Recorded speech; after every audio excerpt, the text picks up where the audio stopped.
अस्सलाम वालेकुम।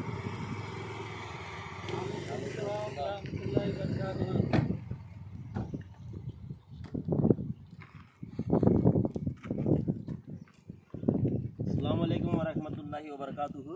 వాలేకుం అస్సలాం। ఈరోజు ఇక్కడ ఏదైతే మన యనమలూరు నియోజకవర్గంలో ఉన్నటువంటి ఒగ్గోటు సంబంధించిన పొలాలు ఏవైతే ఉన్నాయో వాటిని సందర్శించడానికి మేము ఇక్కడ రావడం జరిగింది। యనమల కుదురు టీం యువత అందరూ కలిసి ఈరోజు ఇక్కడ దగ్గర ఒక 120 మంది దాకా వచ్చాం।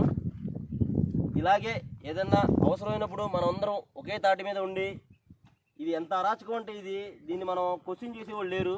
దయచేసి మీరందరూ మన సహోదరులు ఎవరైతే ఉన్నారో వాళ్ళు తప్పకుండా రావాల్సిందిగా ఇప్పుడే సిఓ గారు వచ్చి వెళ్ళారు, ఒగ్గోటు సిఓ గారు సందర్శిస్తున్నాం ఇక్కడ యనమల కుదురు టీం యువత। అలాగే తాడిగడప నుంచి కూడా మన సహోదరులు రావడం జరిగింది।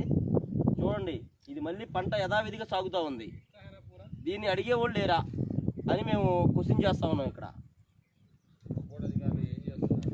ఒగ్గోటు అధికారులు ఏం చేస్తున్నారు, దీని గురించి ఎందుకు స్పందించట్లేదు ఎవరు కూడా అన్న దానిపైన మేము ఇక్కడ చాలా బాధతో మేము ఇక్కడ రావడం జరిగింది। ఎవరి పని వాళ్ళు చేసుకుంటూ వెళ్ళిపోతున్నారు, దీన్ని ఎవరు ఆపేవాళ్ళు లేరా అని చెప్పి మేము చాలా బాధా దృక్పథంతో ఈరోజు యనమల కుదురు నుంచి ఈద్గా ఖబరస్థానికి సంబంధించిన కమిటీ సభ్యులు రావడం జరిగింది। ఇట్లు మీ బాబుభాయ్, మైనార్టీ హక్కుల పరిరక్షణ సమితి యనమలూరు నియోజకవర్గ అధ్యక్షులు, విజయవాడ। అస్సలాము అలైకుం వరహ్మతుల్లాహి వబరకాతుహు।